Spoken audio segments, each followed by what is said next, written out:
Welcome back, ladies and gentlemen, to another episode of Tate's Garage. Tate Clark's Music Reviews. It's good to have you back. As we always say, like, subscribe, hit that like button, hit that subscribe button, and let's get a conversation going with like-minded people.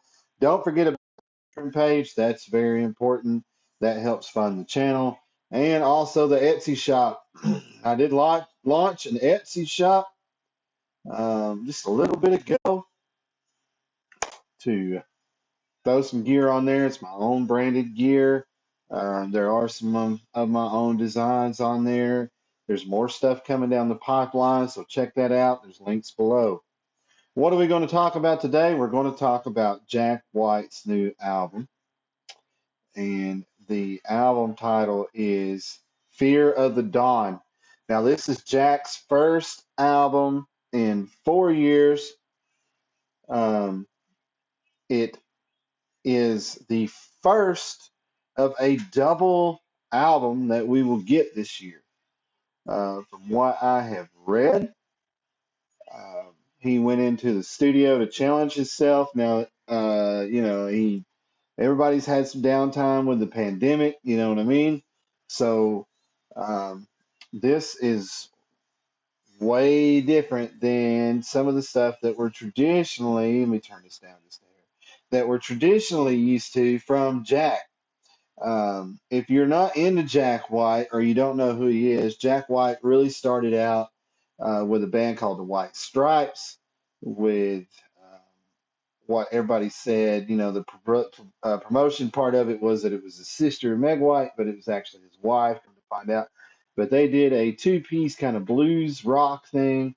Um, at the time, everybody was very high on them, very cutting edge. And that kind of ran its course as relationships and bands tend to do. And then he's done a lot of projects, but one of the bands I really liked that he did was the Racketeers, however you say it. They did 3 albums, I believe, or 4 albums with an EP of some live demo stuff. Um, very good stuff. But he's an innovative player. He, I would feel like you could say, is one of the modern guitar gods. Is he my cup of tea? No. And we'll get into that a little bit as we get into this album. So let's dig into this. Um, like I said, this is Fear of the Dawn, released April 8th of 2022, and it runs 40 minutes and a second, not a second more, not a second less, and is 12 tracks. Now, for this, as we talk his gear, like we always do, Jack's gear is a little difficult. He uses some very odd gear. For pedals, I was sitting here doing a little research. Now, his pedal board has been kind of standard. So, Digitech whammy. If you don't know what a whammy is, it's a pitch shift. He's got, looks like a Electro Harmonics Big Muff, and it looks like an MXR standard. Now, this is just me speculating, folks. I don't think anybody has really seen him. He hasn't played live. He's got a tour coming up. The photos and stuff that I found were from SNL from 2020. The guitar in one of the released videos for one of the cuts off this album, it looks like a Fenderish Telecaster modified thing. If you go back and watch the 2020 SNL performance, that is actually an EVH Wolfgang that Eddie Van Halen partially modified for him before, sadly, Eddie passed away. So guitar wise on this, it's hard to say. Now, Jack is notorious for pawn shop guitars like the old Airlines National fiberglass Rezo glass guitars that have been reissued by a company called Eastwood. If you haven't seen those, you need to check them out. Amplifier wise, it's hard to speculate on that too because the guy likes to use like old radios converted into amplifiers. I've seen him use like old transistor type radios. I've seen him use old like TVs. I mean, the guy uses a large spectrum of things. He used old Sears and Roebuck Silvertone 1484s and 1485s. Those things are like you bought them from a catalog. They're very fragile nowadays because they're like 30 years old. Um, it's some kind of paper mache kind of presswood stuff. But yeah, notorious for odd gear. Dan Arbeck from the Black Keys is kind of the same gig. His gear is a little odd too when it comes to guitars. That guy even says he doesn't like to change guitar strings, which is crazy for me. But so yeah, there's Jack White's gear. So let's get into this a little bit. Like I said, released the 8th of April, 2022, 12 tracks and 40 minutes and 1 second. Now, what stands out for me is there is a lot of digital studio stuff on this. Um, it's very heavily fuzzy, which is a trademark for Jack White. When I was talking about some of his gear, if you go to his Third Man record site, which is his record label, you can see that he does have pedals that he launched with um, Game Changer Audio. One's like a Telegraph, the Bumblebee Fuzz. The Telegraph is cool. Now, the Telegraph pedal is like an old Telegraph, that thing. He's got one that's just a fuzz, one that's an octave, and an octo fuzz that was like a limited edition. It's a big pedal, but you're stepping on those, and that's how you activate them. Some of them are momentary switches, I think, on the outside, and the middle one is an on-off. I have not had a chance to play one. If anybody around me or whatever has, comment below because they look really cool. I would like to check it out with the octave thing. I don't really know if that's my bag. I'm not a big fuzz player, but for him, that's kind of a signature thing. And for his solos, it's kind of a signature thing. And the pedals, they look well built. They're hand built. I follow them on the old interweb. So yeah, there's his gear. I kind of skipped over that, but we're going to get into the album now. So, like I said, April the 8th, and I've kind of lost my bearings. There we go. My top three tracks on this. This was tough for me, and I'm going to tell you why. Um, I was cool with this album. This album to me to sit and listen to it straight through is the fuzz on it just kind of got to me. It kind of made my ears tired. I did listen to it with earbuds on the way into the old jobby job. I listened to it in the car. I listened to it around the house when I was doing some chore type shit. And the fuzz just gets a little overbearing because it's not amplifier fuzz.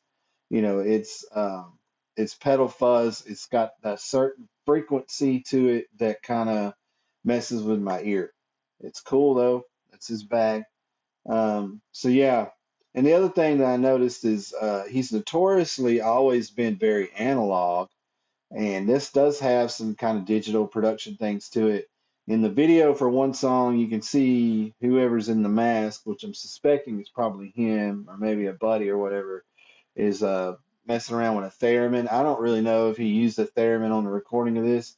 I'd like to think that it's probably his Digitech Whammy DT on it because he, from what I read, did most of this himself. So if you notice, the drum patterns are not very technical.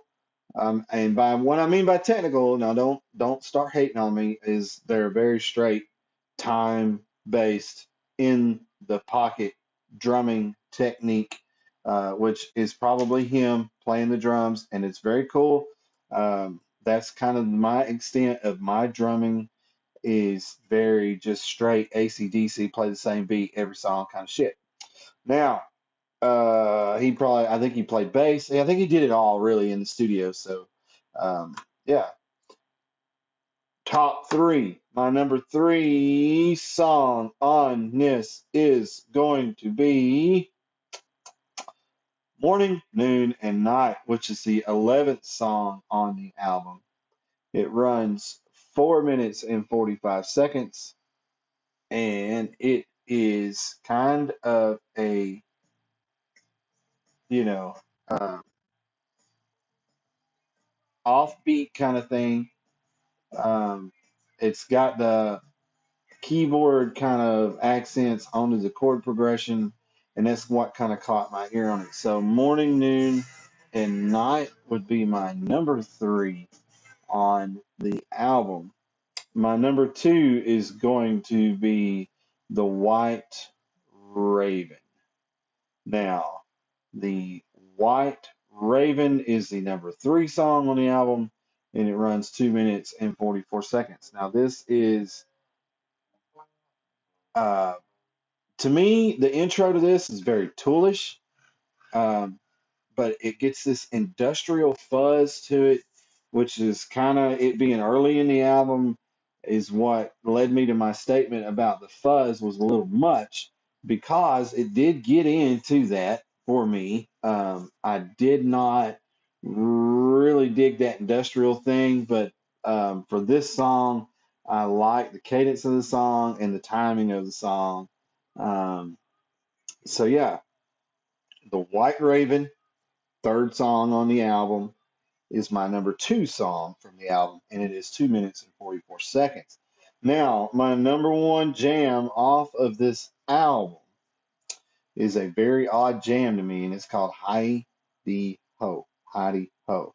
It's Jack White. It's got a Q-tip on the artist also. So, fourth song on the album, 3 minutes and 57 seconds. And what drew me to this is the chanting Eastern Indian kind of haunting vocal in the intro. I don't know if you can hear a little bit of it. I'm trying like not to really crank the music so I don't get a copyright thing, but it again, heavy fuzz, but I like that he kind of stretched out into this kind of world music thing. Um,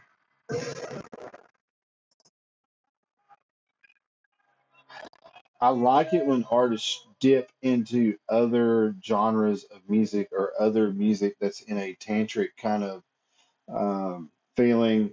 Most of the artists that I listen to, they get into that kind of thing. So yeah, my number one jam off of this is Heidi Ho. It is the fourth jam on the album, and it runs 3 minutes and 57 seconds. So there you go, folks. That's my review of Jack White's new album, Fear of the Dawn. What do I give this? Uh, to be honest with you, I'm going to give it 3 jams out of 5. Here's why. The fuzz pedal to me takes away from it. It doesn't take away from the fact that the guy can completely jam on the guitar. It doesn't take away from the fact of the guy's musical arrangement ability or his vocal style. It's just in one sitting with this cranked, the fuzz overbears everything that's kind of got it going on. But it's a signature sound for him. It's like Robin Trower with his Univibe. It's like, man, cut it off every now and then. I think for me, Jack's Racketeer period was more musical for me, but that was a band situation. This is Jack White. This is what Jack White sounds like. This is what this album sounds like. It's very industrial sounding to me, which he is from Detroit. That's kind of in his blood. Uh, There is a couple of tracks that I feel like have got a little Prince feeling to them. That's cool. That's that influence, that area. So yeah, I'm gonna give it 3 jams. I don't love it. I don't hate it.